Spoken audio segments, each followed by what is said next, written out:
Hey everyone, today we're going to start a new lesson. We're going to kind of go over something known as oxidation numbers. Now, oftentimes when I was going over how to determine charges of ions in an ionic compound, many of you guys looked in the top right hand corner of your periodic table and went off that number. That number is similar to an ionic charge, but it's actually known as an oxidation number. So let's clarify the difference between the two. Charges on ions usually are given to ionic compounds, and it reflects the electron distribution of those electrons or that charge of a compound. Oxidative numbers, also known as oxidative states, though, still give that general distribution of electrons, but usually these are among bonded atoms in a molecular compound or a polyatomic ion. Now, unlike charges, these do not have an exact physical meaning, but you're going to see that oxidative numbers can also be assigned for ionic compounds as well, and these often match the charges. So that is why you saw these often match the charge. So this is why you saw oftentimes that top number in the right-hand corner match the charge that we were learning about in that chapter. Why do we care about learning about oxidation numbers? Well, there's something called a redox reaction or an oxidation reduction reaction, and to tell if it has even occurred, we need to be able to assign these oxidation numbers to elements within a neutral compound or even a compound that has a charge. So there are a number of rules, and I try to put these rules from most important as number one, and then the least important as the end. So note that typically if they are higher up on this ordered list, these rules have higher importance. Step number one, the atom of a pure element have an oxidative number of 0. So notice here that these are going to be single atoms and they do not have a charge. So I'm going to write that down on here. They do not have a charge. So if you see sodium by itself, it's 0. Hydrogen by itself, 0. And even P4, it's all phosphorus, so it's 0. Rule number 2. Elements in group 1A are always going to have a +1 oxidative state, and elements in 2A are always going to have a +2 oxidative state. Step number 3, fluorine, if it is in a compound, it's always going to be -1, and it's always going to be this way because it's the most electronegative element. You will never have an oxidative state other than -1 for fluorine. Hydrogen, typically it was going to have an oxidative state of -1 when it's bonded to a metal, and +1 when it's bonded to a nonmetal. So if you forget what is nonmetals and metals, usually the best bet I tell you is to find your metalloids, which are your stair step on a periodic table. Mine are indicated by green triangles in the corner for my classroom. Everything to the left of that is a metal, and everything to the right is typically a nonmetal. Step 5 is oxygen. This is where it gets a little bit tricky. So oxygen has an oxidative number of -2 in almost all compounds. Most of the times you're going to see it be -2, or you can just assume that it's -2. There are a few exceptions. The first exception is if oxygen is bonded to fluorine. The second example of this is if you have a peroxide. Now, a peroxide is actually a polyatomic, and the polyatomic is O2 2 negative. So, for example, if hydrogen bonds with a peroxide ion, when you cross the charges, that's how you get the H2O2. Same thing happens with MgO2.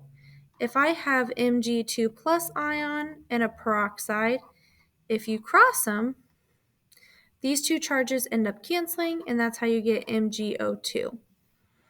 Now, one thing to know about peroxides that is not listed on here is these are usually going to occur with 1A or 2A elements are typically going to bond to my peroxide.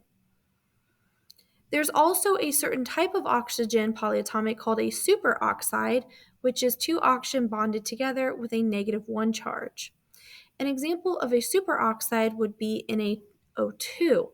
So, for example, a sodium, which is always a +1, bonded with an O2 negative 1. So when you cross your charges, you get NaO2.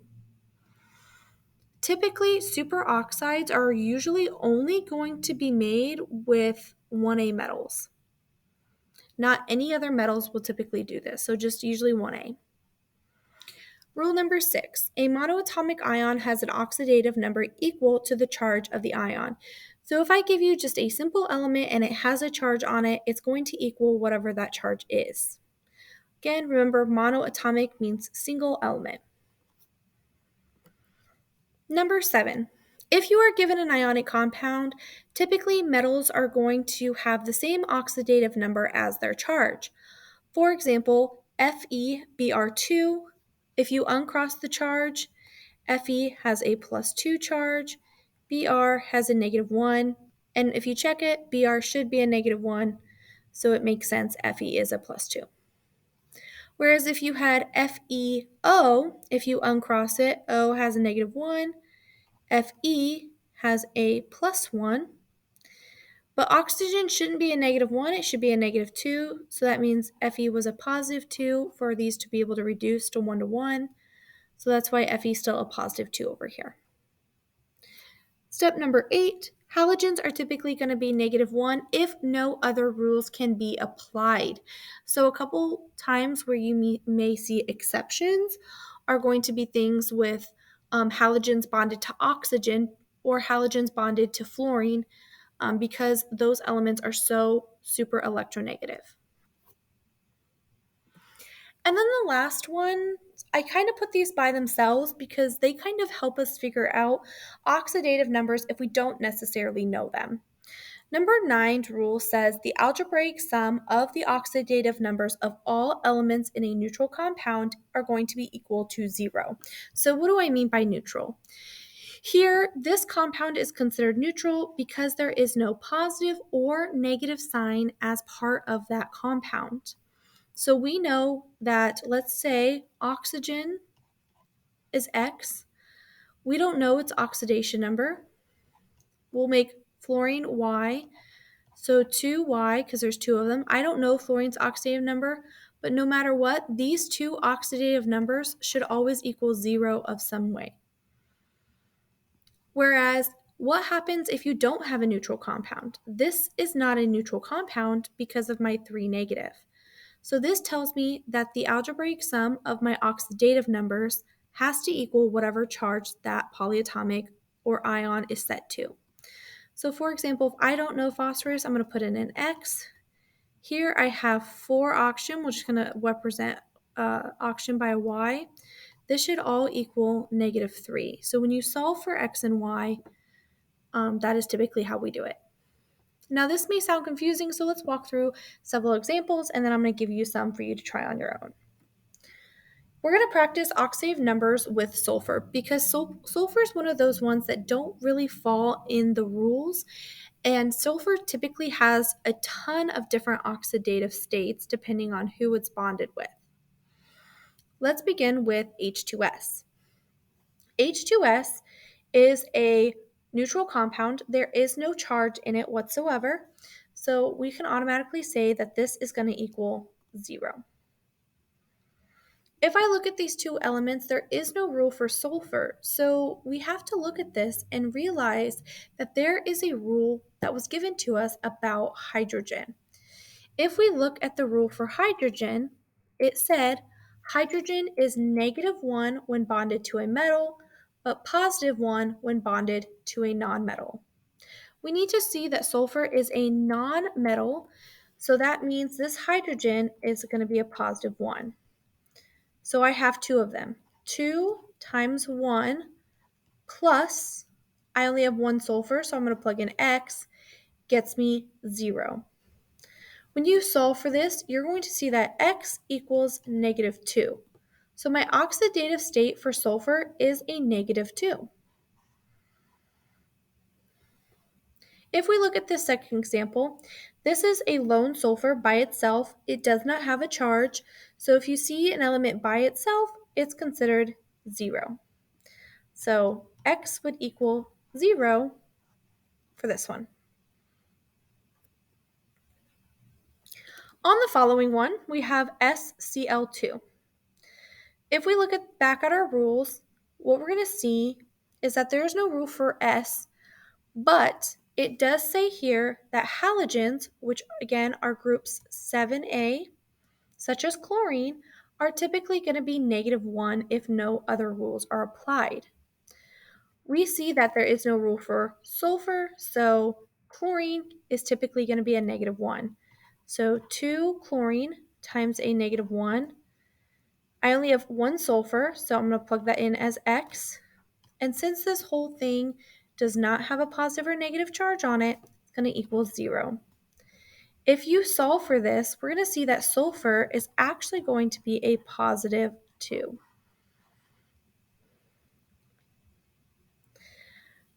If we go for this one in A2SO3, we're going to first note that here this has no charge in it, so we're going to equal this to 0. And then here, sodium is in group 1A, so it's always going to have a +1 charge, and there's 2 of them.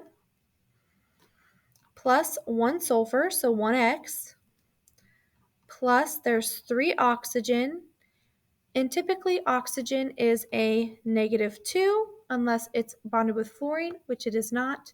It is also not bonded directly to a 1A or 2A metal because we're going to see SO3 is a polyatomic. So we can actually solve for this. We get, if we do 2 plus X minus 6 equals 0, we get X minus 4 equals 0, and we're going to see that X equals a +4 oxidative number for sulfur. Now, one thing I do want to point out is SO3 is a polyatomic, so whenever you see SO3, no matter who it's bonded with, sulfur is always going to be a +4.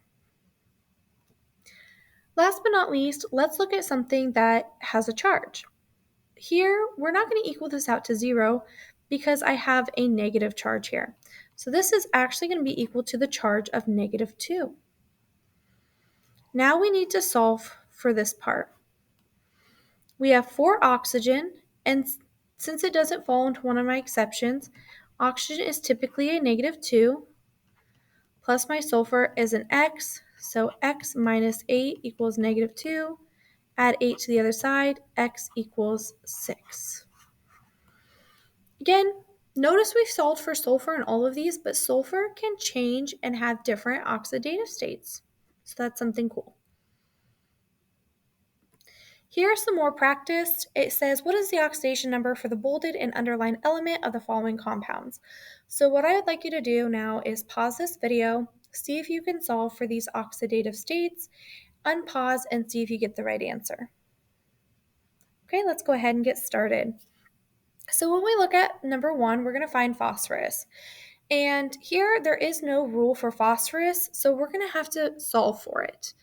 There are 2 phosphoruses, and I don't know what they are, so I'm going to put a 2X. Plus, I have 5 oxygen, and we learned that oxygen is typically a -2. So 5 times -2. And this all has to equal 0 because this compound is neutral. So you get 2X minus 10 equals 0. 2X equals 10, and you divide it, X equals 5. So the phosphorus here in this compound has an oxidative number of +5. And it's easy as that. Looking at the second element, we actually don't have to solve for this. Hydrogen has a rule. If we look back, it says hydrogen is -1 when it's with a metal and +1 when it's with a nonmetal. So we're going to look at this and see that hydrogen is with a metal. That means it's going to automatically be a -1 charge. You do not have to look at your rules to tell you this, or you do not have to solve for this. You can just look at your rules and see that it falls as a -1. For this one, we can actually solve this one out. Here, this is all going to equal a -2 charge because of my charge here. So when you look at this, we're going to solve for this part. I have 7 oxygen, and oxygen is typically a -2 unless it's a peroxide, a superoxide, or bonded to fluorine, which it's not. Then we have 2 chromium that we're solving for, so I'm going to put 2x. So 2x minus 14 equals negative 2. 2x equals 12. And then divide that, x would equal positive 6 for chromium. For the next one, we have SnBr4.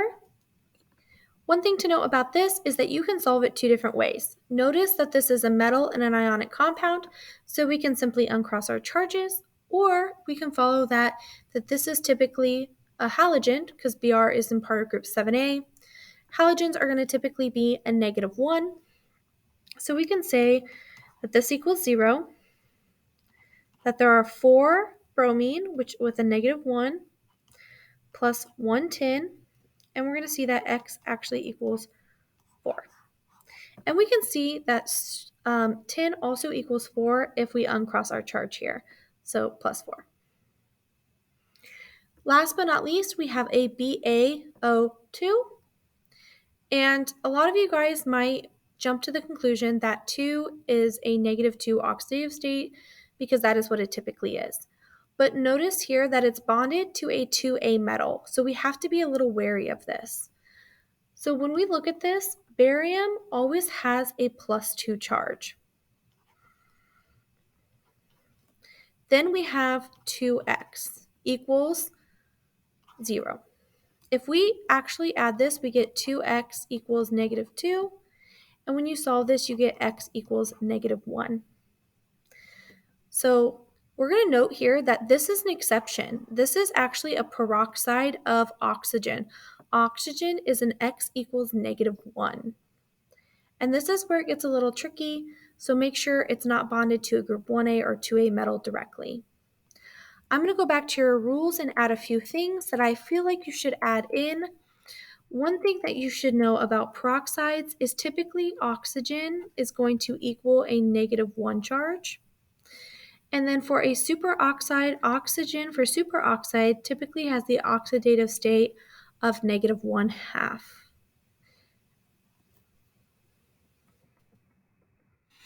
Now, those were lots of examples. I am giving you some on your homework. If you do have any questions, please make sure that you guys come up and ask. And otherwise, I hope you guys have a great day.